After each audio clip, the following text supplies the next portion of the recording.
নমস্কার ভাই বোনেরা, তোমাদের নিউ গণিত সাথে বইয়ের অনুশীলনী 10-12 দাগের অঙ্ক। এক ভদ্রলোক কিছু টাকা লটারিতে পেলেন। কত টাকা কিন্তু বলা নেই। তারপরে দেখো বলেছে তার 3/5 মানে তিনি যে লটারিতে টাকাটা পেলেন তার 3/5 স্ত্রীকে দিলেন এবং 1/4 পুত্রকে দিলেন, বাকি 3000 টাকা কন্যাকে দিলেন। তিনি মোট কত টাকা লটারিতে পেয়েছিলেন? তো দেখো এখানে কিন্তু মোট টাকা দেওয়া নেই, সেটা আমাদেরকে ধরে নিয়ে অঙ্কটি করতে হবে। তাহলে প্রথমে কি লিখব? প্রথমেই লিখব ধরি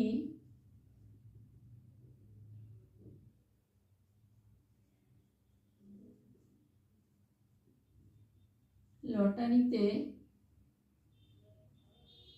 মোট টাকা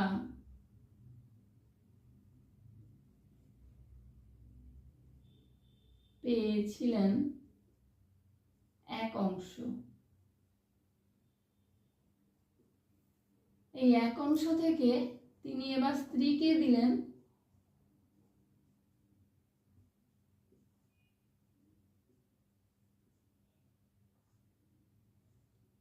3/5। দেখো 1/, 3/5, তার মানে সে 3/5 হবে, তাই না? 1/3/5 মানে 3/5 হবে। সেই জন্য এই অংশটা আর লিখলাম না, একেবারে লিখলাম স্ত্রীকে দিলেন 3/5 এবং পুত্রকে দিলেন 1/4। 1/4 মানে 1/4 হবে। তাহলে আর এই বাড়াবাড়তি করে এই জিনিসটা লিখলাম না। তাহলে স্ত্রী ও পুত্রকে মোট দিলেন কত? এই দুটো যোগ করব, 3/5 যুক্ত 1/4 অংশ।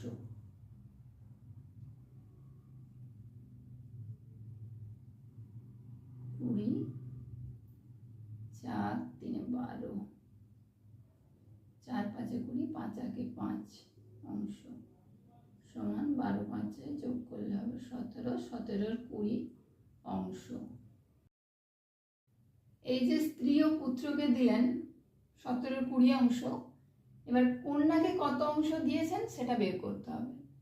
কত অংশ দিয়েছে বাকি ওখানে বলা আছে বইয়েতে যে বাকি 3000 টাকা কন্যাকে দিলেন। তো এখানে কন্যাকে কত অংশ দিয়েছে সেটা আমরা বের করব। কি করে বের করব? না, ওই যে মোট টাকা 1/, সেখান থেকে 17, 20 বিয়োগ করলে যে অংশটা বেরোবে সেটা তিনি কন্যাকে দিলেন।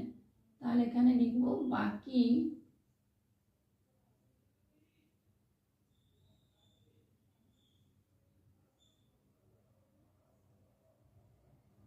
কন্যাকে দিলেন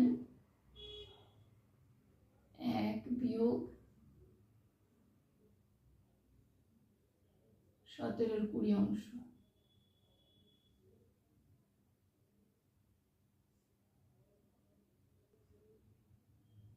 20 বিয়োগ 17 সমান 3/20 অংশ। এই যে 3/20 অংশটা বেরিয়েছে, এটা তিনি কন্যাকে দিয়েছিলেন। এবার দেখো বইয়েতে দেওয়া আছে 3000 টাকা কন্যাকে দিয়েছিলেন। তাহলে বইয়ে যেটা দেওয়া আছে টাকার অঙ্ক দেওয়া আছে, আর এখানে আমরা অংশ হিসেবে বের করলাম যে কত অংশ কন্যাকে দিলেন। তাহলে এই যে 3/20 অংশটা তার সাথে যে বইয়ে দেওয়া আছে 3000 টাকা, ওই দুটো সমান, এটার সাথে ওই টাকাটা সমান। তাহলে কি লিখব? 3/20 অংশ সমান 3000 টাকা, আর 1/, সমান 1/, মানে ওই যে মোট টাকা 1/, 1/, সমান তোমাদেরকে আগেই বলেছি এটা 3000 ভাজি তো 3-20, তো এইভাবে না লিখে একেবারে আমরা কি করব বলেছি, এটা গুণ চিহ্ন দেব, দিয়ে এটা 3-20টা অনন্য করে নেব, 20-3। এইভাবেই যখনই আমরা এক অংশ বের করব ঠিক এইভাবে করব। ঠিক আছে, এবার কাটাকুটি করব। সমান, তাহলে কত হলো, 20,000 টাকা। এবার উত্তর লিখবে, এটাই মোট টাকা, এটাই তিনি লটারিতে পেয়েছিলেন। এবার লিখব, অতএব তিনি মোট 20,000 টাকা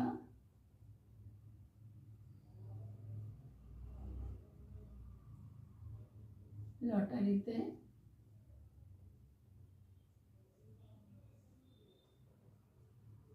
পেয়েছিলেন। 13 দাগের অঙ্কটি দেখো, একটি লোহার রড থেকে 3.8 মিটার লম্বা সমান 10টি টুকরো পাওয়া গেল। রডটি কত মিটার লম্বা ছিল?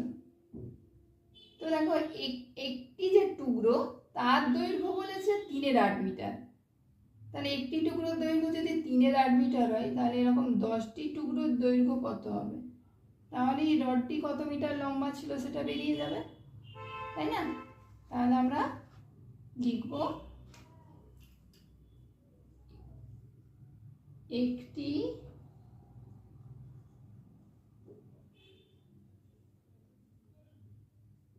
টুকরোর দৈর্ঘ্য 3.8 মিটার আর 10টি টুকরোর দৈর্ঘ্য। এরকম অঙ্ক তোমরা পূর্ণ সংখ্যাতে করেছো। উপরে যদি 1 থাকে আর তার নিচে যদি বড় সংখ্যা থাকে তাহলে গুণ হবে, গুণ করতে হবে, এটা গুণের অঙ্ক। এবার এখানে 3.8 গুণিত 10 বা 10 গুণিত 3.8 লিখতে পারো, কোনো অসুবিধা নেই। পূর্ণ গুণক স্থান বিনিময় করলে তার মানের কোনো পরিবর্তন হয় না, এটা আমরা আগেই জানি। এবার কাটাকুটি করব, 4 2 8, 5 2 10। এবার 3 আর 5 গুণ করলে হবে 15, আর নিচে আছে 4 মিটার। এবার এটাকে মিশ্র ভগ্নাংশে প্রকাশ করতে হবে, মুখে মুখে হয়ে যাবে 3 4 12 আর 3 13 14 15, 3 4 12, 13 14 15/4। ঠিক আছে, মিলে গেল। মুখে মুখে এইভাবে করা শিখতে হবে আমাদেরকে। এবার উত্তর লিখব, অতএব রডটি 3 পূর্ণ 3 4 মিটার লম্বা ছিল। 14 অঙ্কটি দেখো, রাম তার মোট আয়ের 5/6 ব্যয় করে। রামের আয় 36,000 টাকা হলে তার সঞ্চয় কত? তো দেখো, এখানে কিন্তু রামের আয় বলা আছে, তাহলে আমরা ওখান থেকে অঙ্কটি শুরু করব। প্রথমেই লিখব,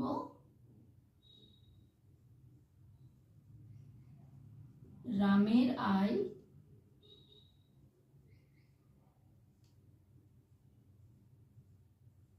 36,000। এবার রাম ব্যয় কত করে?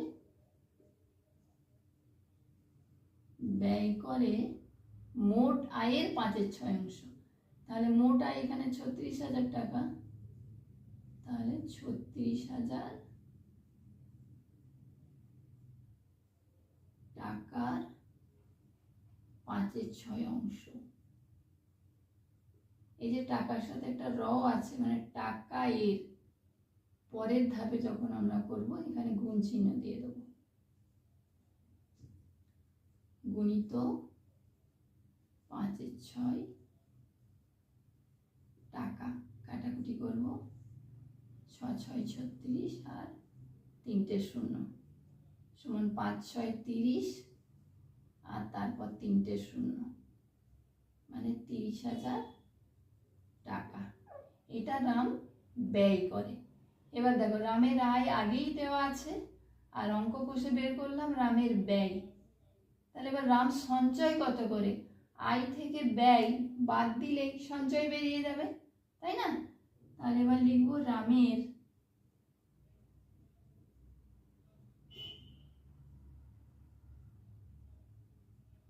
আয় 36,000 টাকা আর রামের ব্যয় 30,000 টাকা। এবার লিখবো রামের সঞ্চয়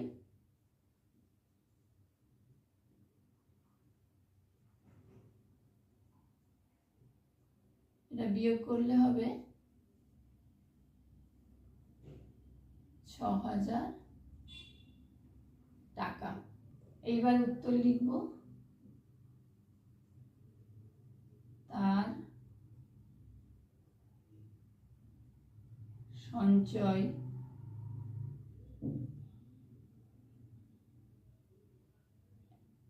6,000 টাকা হবে। এর পরের অঙ্কগুলি তোমরা পরের ভিডিওতে পেয়ে যাবে। নমস্কার।